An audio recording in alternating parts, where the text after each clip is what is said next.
கர்த்தர் நல்லவர், அவர் கிருபை என்றும் உள்ளது. அன்பு தேவனுடைய பிள்ளைகளே, ஆண்டவராகிய இயேசு கிறிஸ்துவின் நாமத்தினாலே இந்த நாளிலும் உங்களை வாழ்த்துகின்றேன். இப்பொழுதும் நம்முடைய விருதுநகர் ரிவைவல் ப்ரேயர் சென்டரில் வைத்து உங்களோடு இந்த இன்றைய மன்னாவை உங்களுக்கு நான் கொடுத்து கொண்டிருக்கின்றேன்.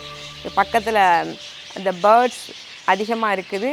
பக்கத்தில் போய் நான் ரெக்கார்ட் பண்ணாலும் ஆசைப்பட்டேன். ஆனால் அது ஒரே சத்தமாக இருக்குது, அதிகமான சத்தமாக இருக்கிறது. யோபு 5வது அதிகாரம் 12வது வசனம், தந்திரக்காரரின் கைகள் காரியத்தை முடிய நடத்தக்கூடாதபடிக்கு அவர்களுடைய உபாயங்களை அவர் அபத்தமாக்குகிறார்.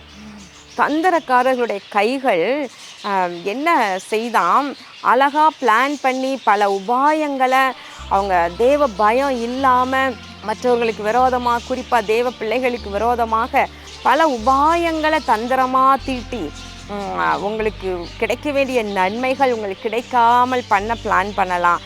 அல்லது உங்களை எப்படியாயிலும் கீழே விழ பண்ணணும், உங்களுக்கு நல்ல பெயர் வரக்கூடாது, உங்களுக்கு கெட்ட பெயர் வாங்கி கொடுக்கணும், உங்களுக்கு வர வேண்டிய நல்ல ப்ரமோஷன் உங்களுக்கு வரவே விடக்கூடாது, இல்லை உங்களுக்கு நல்ல ஒரு வேலை கிடைக்கவே கூடாது, அதில் பிஸ்னஸில் தொழிலில் உங்களுக்கு வர வேண்டிய ஆர்டர்ஸ் உங்களுக்கு வரவே கூடாது. அதெல்லாம் அவங்க பலவிதமான உபாய தந்திரங்களை செய்து பிளான் பண்ணி தேவ பிள்ளைகளுக்கு விரோதமாக செயல்பட்டு கொண்டே இருக்கலாம்.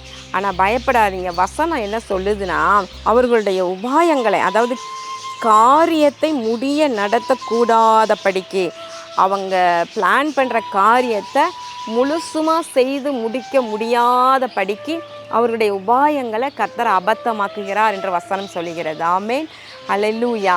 இன்றைக்கு உங்களுக்கு விரோதமாக இப்படிப்பட்ட பலவிதமான தந்திரவாதிகளுடைய செயல்கள்னால நீங்கள் கோர்ட்டு கேஸு என்று சொல்லி மற்றும் பல விதங்களில் உங்களோட பணத்தை எல்லாம் வீணாக்கி இழந்து அதிலிருந்து வெளியே வர முடியாமல் நீங்கள் இந்த மனுஷர்களிடம் போராட முடியலையே என்று சொல்லி நீங்கள் கலங்கி இருக்கிறீங்களா? பயப்படாதீங்க. எஸ்தர் புத்தகத்தில் பார்க்குறோம், மொர்தெகாய்க்கு விரோதமாக ஆமான் எழும்புகிறான். மொர்தெகாய்க்கு விரோதமாக மாத்திரமல்ல, யூத ஜனத்திற்கு விரோதமாகவே எழும்பி அந்த ஜனத்தை முற்றிலுமாய் அழித்து போட அவன் உபாய தந்திரங்களை தீட்டினான் என்று பார்க்கிறோம். ராஜாவுக்கு 10,000 வெள்ளி தாலந்துகளை எண்ணி நான் ராஜாவின் கஜானாவில் எண்ணி கொடுப்பேன் அப்படின்னு சொல்லி ராஜாட்ட லஞ்சம் கொடுத்தாயிலும் தன்னுடைய காரியத்தை சாதிக்க வேண்டும் என்று அந்த ஆமான் முயற்சி செய்வதை நம்ம பார்க்கின்றோம்.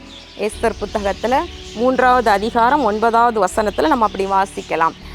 ஆனால் ராஜாவின் மோதிரத்தினால முத்திரை மோதிரத்தினால கையெழுத்திட்டு அவன் யூத குலத்தை எல்லாம் அகஸ்வரு ராஜ்யத்தில் இருக்கிற எல்லாரையும் அழிக்கும்படியாக எழுதி அனுப்பினாலும் கூட, கட்டளையை பிறப்பித்தாலும் கூட, ஆனால் என்ன பண்ணுறாங்க இவங்க, மொர்தெகாய் மற்றும் எஸ்தர் எல்லாரும் சேர்ந்து தேவ சமூகத்தில் தங்களை தாழ்த்துறாங்க. யூத மக்கள், சூசானில் இருக்கிற யூத மக்கள் எல்லாரும் கூட ஆண்டவர் சமூகத்தில் உபவாசிக்கிறாங்க. எஸ்தர் ராஜாத்தி சொல்கிறான், அல்லும் பகலும் 3 நாட்கள் நான் உபவாசித்து தேவ சமூகத்தில் நான் தாழ்த்துகிறேன், என்னோட கூட என் தாதிமார்களும் சேர்ந்து உபவாசிப்பாங்க, நீங்களும் எல்லாரும் உபவாசிங்க, ராஜாவிடம் பிரவேசிப்பேன் என்று சொல்லி அவள் அனுப்புகின்றாள்.